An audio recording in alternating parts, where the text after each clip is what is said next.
এর মধ্যে সকাল 8:45 দিকে বিজিবির 14 সদস্য বাংলাদেশে প্রবেশ করে। নিয়ম অনুযায়ী তাদের নিরস্ত্র করা হয়। বিকেলের পর 10 জন গুলিবিদ্ধ সহ আরও 52 জন সদস্য পালিয়ে বাংলাদেশে আশ্রয় নিয়েছে। তাদের অস্ত্র ও গুলি বাংলাদেশ সীমান্তরক্ষী বাহিনীর হেফাজতে। अस्सलाम वालेकुम व्यूअर्स, मैं हूं एहसान खान और आप देख रहे हैं हमारा यूट्यूब चैनल एहसान रिएक्शन विद एहसान। मैं उम्मीद करता हूं आप जहां भी होंगे एंजॉय करते होंगे, मज़े में होंगे और फिट फाट होंगे। व्यूअर्स, आज सुबह ये खबर आई कि 14 म्यांमार आर्मी के जवानों को बांग्लादेशी बॉर्डर गार्ड फोर्सेस के जवानों ने अरेस्ट कर लिया, क्योंकि वो बांग्लादेश के बॉर्डर पर आ गए थे। तो फिर वो कैप्चर किया उनको किस तरह से, वो अब देखते ही देखते उसकी जो तादाद है अब तक वो 66 हो चुकी है। यानी 66 जो म्यांमार आर्मी और उसमें पुलिस के जो उनके एहलकार थे उनको बांग्लादेश की आर्मी और बांग्लादेश की जो बीजीबी फोर्सेस है उन्होंने उनको अरेस्ट कर लिया, जिसमें से 52 इंजर्ड हैं और उनका इलाज किया जा रहा है। उनका बेहतरीन ट्रीटमेंट कर रही है बांग्लादेश की फोर्सेस। और बांग्लादेश ने ये साबित किया है आज कि बांग्लादेश कितनी इन जो आर्मी है या फिर उसकी दीगर फोर्सेस हैं या फिर बीजीबी है वो इंसानों की कितनी कदर करती हैं। दूसरी तरफ इंडियन फोर्सेस हैं, बीएसएफ है, जो सीधा बांग्लादेश बॉर्डर गार्ड को मार रही है, किसानों को कत्ल कर रही है।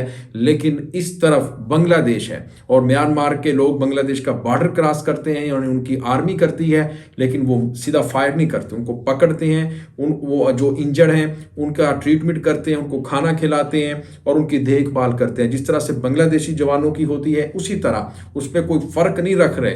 इसको कहते हैं प्रोफेशनल फोर्सेस। जी हाँ, आज बांग्लादेश ने साबित किया है। लेकिन खबर ये है, आपको पता है कि म्यांमार की स्टेट है आरकन, रखाइन स्टेट है, वहाँ पर हालात अच्छे नहीं हैं।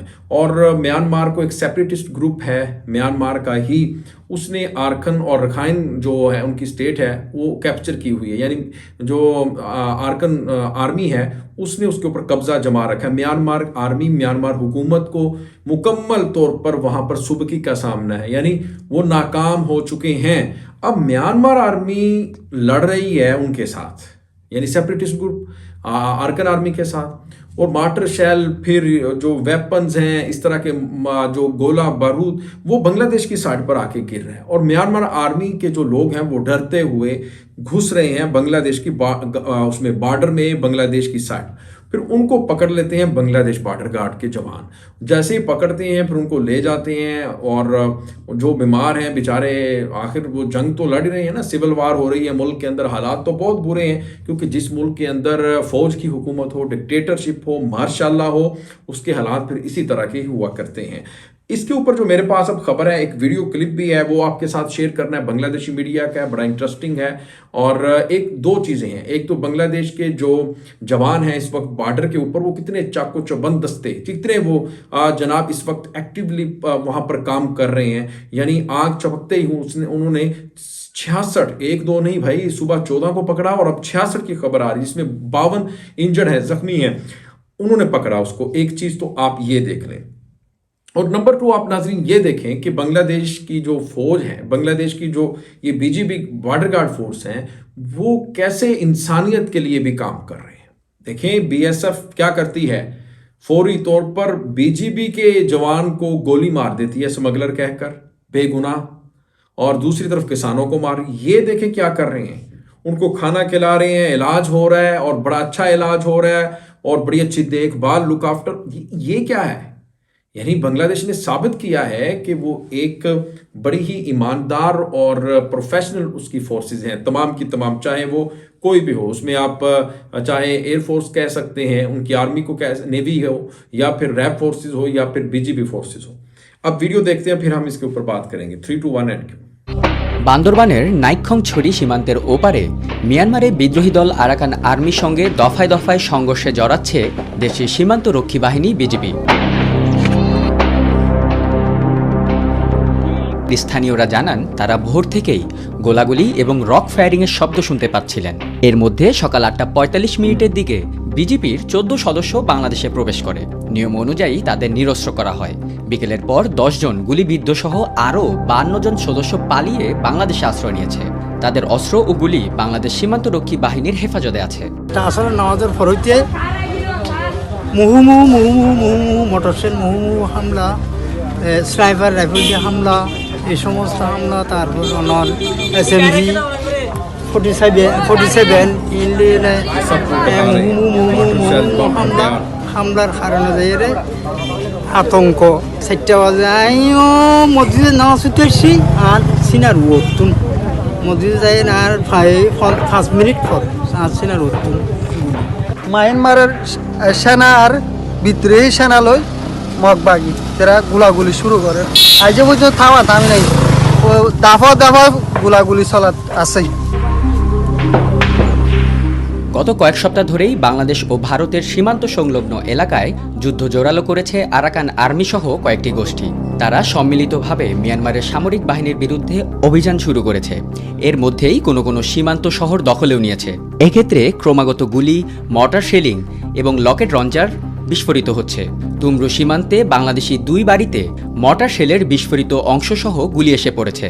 গুলিতে এক বাংলাদেশি আহত হয়েছেন। এতে আতঙ্কিত হয়ে আছেন বাংলাদেশের সীমান্ত সংলগ্ন স্থানীয়রাও। তুমরু সীমান্তের কাছে 2 গ্রামের প্রায় 3000 বাংলাদেশি অন্যত্র আশ্রয় নিয়েছেন। সীমান্তে বিরাজ করছে থমথমে অবস্থা। আমাদের দেশে অনেক গোলাগুলি আসতেছে। এখন আমার বাড়ির উঠানো একটা বড় মোটরসাইকেল আছে, আমার বাড়ির 10 মিনিট ঝাঁঝরা হয়ে গেছে। মিয়ানমারের সাথে বাংলাদেশের সীমান্তের দৈর্ঘ্য প্রায় 283 কিলোমিটার। এর বড় একটা অংশই পড়েছে কক্সবাজারের উখিয়া টেকনাফ এবং বান্দরবানের নাইক্ষ্যংছড়ি উপজেলায়। মিয়ানমারে যেখানে এসব সংঘাত চলছে তা বাংলাদেশের সীমান্তের খুব কাছে অবস্থিত হওয়ায় তুমরু ও টেকনাফ সীমান্তে এরই মধ্যে সতর্ক অবস্থানের কথা জানিয়েছে কক্সবাজার এবং বান্দরবান জেলার প্রশাসন ও আইন শৃঙ্খলা বাহিনী। तो आपने ये वीडियो देखी है व्यूवर्स, बांग्लादेश के बारे में बता रहे थे म्यांमार और फिर जो आरकन आर्मी के दरमियान उनका जो क्लैश चल रहा है इस वक्त, और जो लोग अब बांग्लादेश का जो बॉर्डर है वो क्रॉस करके आए उनको पकड़ा गया। जो म्यांमार आर्मी और पुलिस के कुछ लोग थे, तकरीबन 66 लोगों को पकड़ा गया। 52 इंजर्ड थे, उनके हाथ में जो असलहा था और फिर कुछ उसमें बताया जा रहा है कि मार्टर शेल, बम वगैरह इस तरह की चीज़ें थी और बारूदी सामान भी था, वो पकड़ लिया उन्होंने, ले लिया उनसे, कब्जे में ले लिया।